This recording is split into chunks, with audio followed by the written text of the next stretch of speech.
자, 그 다음 LG를 보겠습니다. LG 같은 경우에는 역시 다른 것보다도 이 LG화학이라던가 LG전자, LG생활건강에 따라서 같이 올라가기 때문에 시장 컨센이 크게 상회를 했기 때문에 그래서 LG가 같이 올라갔다라고 보시면 될 것 같아요.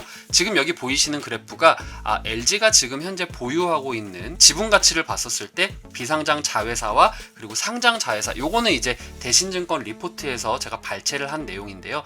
요 퍼센트별로 가지고 있었습니다. LG화학 같은 경우가 41.9%로 가장 많은 수치를 나타내고 있었고요. 여러분들 요 표는 2020년 11월 11일 대신증권 리포트를 보시면은 다 나와 있는 그런 자료입니다. 자, 그 다음 코세스입니다. 도대체 코세스가 뭐야? 딱 봤더니 마이크로 미니 LED 리페어 장비 부분이라고 보시면 됩니다. 코세스가 호실적을 거둔 이유가 레이저 커팅이라던가 미니 LED 리페어 장비의 수주가 결정적인 역할을 했다고 해요. 2분기와 3분기 때 가장 특징적으로 나왔던 것이 OLED보다는 LED, 그것도 마이크로 LED가 굉장히 많은 수혜를 일으켰어요. 요거는 제가 찾아봤는데 이겁니다 라고 말을 하는 게 아니라 항상 제가 말씀드리잖아요. 저희 스승님 우라노스 스승님의 말을 잠깐 빌리면은요, OLED에 대한 투자를 하기에는 조금 리스크를 가지고 있다라고 얘기를 하시더라고요. 요거는 저희 스승님께서 무료 방송에서 말씀을 하신 내용입니다. 기업들이 OLED를 만들려고 하면은 장비를 새로 갈아야 되는데 이미 LED는 기업들이 가지고 있다라는 거죠. 그리고 코로나로 인해서 여러분들 LED, OLED 했을 때 가장 먼저 떠오르는 게 뭐라고 생각을 하세요? 그렇죠. TV가 될 수도 있고 핸드폰이 될 수도 있어요. 그런데 TV는 잘 팔렸어요. 실질적으로 TV는 잘 나갔는데 문제는 핸드셋이에요. 핸드폰이 제가 2분기 때도 말씀드리고 3분기 때도 말씀드렸지만 핸드셋 시장이 코로나에 되게 많이 직격탄을 받았어요.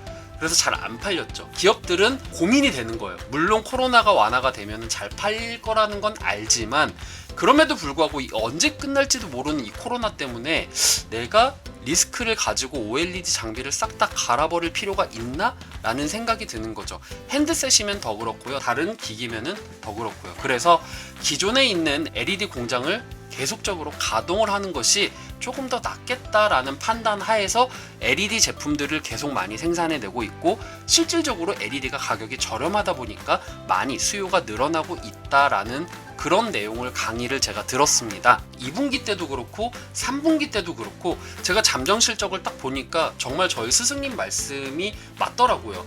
LED와 관련된 기업들, 대표적으로 서울 반도체가 있겠죠. 마이크로 LED를 만들고 있는 서울 반도체 같은 경우가 2분기도 그렇고 3분기 때도 그렇고 실적이 굉장히 좋아요.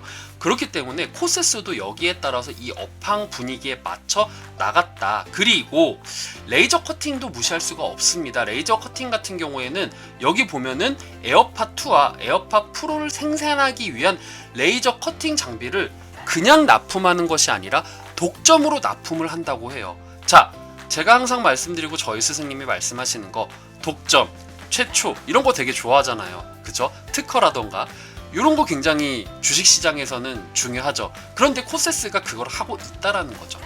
그런 관점에서는 정말 좋을 거다 라고 나오고 있는 것이고, 그리고 더 앞으로는 어떻게 되나 봤더니 이제 리페어 장비라는 것 자체가 단순히 불량품을 찾는 거에서 끝나는 것이 아니라 그 불량품을 수리해서 다시 품질을 높여준다라는 관점에서는 아무래도 좀 메리트가 있죠. 그리고 중국에서 이제 리페어 장비 공급 체결을 앞두고 있대요. 그리고 삼성 버즈에도 지금 레이저 커팅 장비를 납품을 앞두고 있대요. 그러면은 4분기부터는 미니 LED와 그리고 레이저 커팅 장비에 대해서 수주가 본격적으로 발생이 될 것이다. 이런 관점에서는 우리가 코세스 어떻게 봐야 돼요? 그렇죠. 나는 이거 리포트를 봤으니까 무조건 지금부터 넣어야지. 제가 이러라고 말씀을 드렸나요? 아니죠. 자, 코세스를 봤었을 때 일단은 기업의 업황이라던가 미래 전망 어떤지 한번 보고요. 그리고 전문가들, 많은 애널리스트 분들은 이 코세스에 대해서 어떻게 생각하는가, 정말 코세스에 대해서 관심이라던가 정말 좋은 이슈들이 많이 나오면은요, 내가 보기 싫어도 리포트 보면은 코세스에 대한 리포트들이 쫙 나올 거예요. 리포트가 폭증을 하고 애널리스트들이 코세스에 대해서 막 얘기를 하는 거예요. 그리고 코세스에 대해서 삼성 그리고 중국에 관련해서 물론 업체 공개 안 할 수도 있어요. 중국 같은 경우에는 뭐 기업의 비밀 부분이기 때문에 뭐 중국 어디에 수주가 되었다, 계약 공시라던가 아니면 수주 공시가 나왔다, 그러면은 이건 바로 들어가야죠. 저는 제 생각은 내가 아무것도 모르는데 이것만 보고 들어가기에는 조금 리스크가 크다 라고 생각하시는 분들은 차라리 그런 공시라던가 아니면 애널리스트들의 폭발적인, 그러니까 제가 말씀드렸잖아요, 이 한두 군데에서 나오는 리포트만 가지고 맹신하기에는 조금 리스크가 있다고.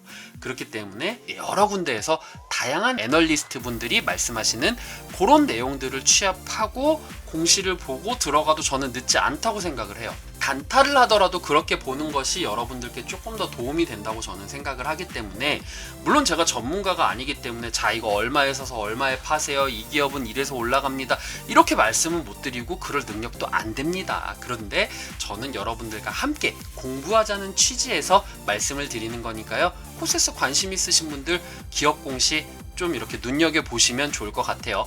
어플을 통해서도 공시를 볼 수가 있습니다. 어플에다가 코세스라는 알람 설정을 해놓으면 코세스와 관련된 공시가 나올 때 여러분들 확인이 바로바로 되고요. HTS에서도 MTS에서도 기사 알람이라던가 이런 거 알람 설정을 하면은 바로바로 뜰 수 있게 할 수 있는 기능들도 있어요. 그러니까 그런 거 활용해서 코세스 보시면 좋을 것 같습니다.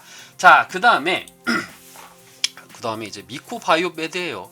이 미코바이오메드는 딱 보니까 진단키트예요. 단백질을 이용한 진단키트고, 그리고 이 코로나뿐만 아니라 독감을 동시에 하는 그런 진단키트고, 이게 개발이 끝났대요. 그리고 3분기에 매출이 가장 많이 올랐는데 그 이유가 바로 코로나발 분자 진단키트 수요가 매출의 73%를 차지했기 때문이라고 합니다. 그래서 몇 년간은 적자 상태가 일어났는데 올 3분기 때 흑자 전환으로 성공을 했대요. 아, 이건 너무 좋아요. 너무 좋습니다. 하지만 제가 항상 말씀드리는 거 있죠. 아까 전에도 제가 계속 말했어요. 더벨 기사에서 제가 발췌한 내용을 그대로 여러분들께 말씀드리는 것 뿐이에요. 그런데 일단 리포트가 없어요. 물론 환경 컨센서스 자체에서 이걸 다루지 않는 증권사도 몇 개 있긴 합니다. 그럼에도 불구하고 메이저급의 이런 증권사들이 미코바이오메드를 다루지 않고 있어요. 검색해보면 안 나와요. 왜 그럴까? 단순히 올랐던 이유가 코로나발 분자 진단키트만이고, 그리고 다른 뭐 독감이 있다고는 하지만 이게 과연? 이런 의문점, 물음표가 드는 거죠. 왜냐? 지금 화이자라던가 모더나라던가 세계적인 제약회사에서 코로나 백신을 뭐 개발을 했니 많이, 아니면 뭐 얼마에 뭐 판매를 하니, 이런 이슈들이 지금 굉장히 많이 나오고 있잖아요. 이런 환경에서 과연 진단키트가 예전만큼, 물론 진단키트 팔리겠죠. 백신이 나와도 미국이라던가 선진국이 먼저 나오고, 특히 우리나라 같은 경우에는 뭐라고 했어요? 그렇죠. 다른 나라들이 하는 거 보고 안정성이 확보가 되면은 그때 백신을 가지고 오겠다. 우리나라는 이런 입장이잖아요. 그리고 뭐 후진국 같은 경우에는 조금 비싸거나 아니면 뭐 유통 구조라던가 이런 부분 때문에 가져오는 것이 조금, 그렇죠, 리스크가 있고, 이런 이슈들이 있어서 뭐 당장에 뭐 진단키트가 여러분들 망합니다, 저는 그렇게 말씀드리기는 감이 어려울 것 같아요. 지금 당장은 아닐 거라고 생각은 하지만, 그리고 코로나에 대한 이슈는 지금 점차 뭐 당장 어제만 하더라도 뭐 300명 뭐 이번에 뭐 3단계 갈 거네 마네 막 이런 이슈들이 굉장히 많이 나오고 있으니, 저는 그런 관점에서는 뭐 이런 진단키트가 올라갈 수 있을 것이라 생각은 하지만, 그때 3월처럼 그렇게 투자 개념으로 들어갈 것 같다라는 생각은 안 들어요. 가더라도 트레이딩 개념으로 뭐 이슈가 붙었을 때 쭉 올라간다라던가 이런 부분으로 움직일 수 있을 것 같다라는 생각이 들거든요. 왜냐면 옛날만큼 이 진단키트로 인해서 돈을 많이 뽑아내는 그런 시점은 좀 지났다고 생각을 하기 때문에, 전 개인적으로 그래요. 그렇기 때문에 붙어도 외국인들이 붙는 게 아니라 개인들이 단타로 들어가는 성향은 좀 있을 거라 생각은 합니다. 예.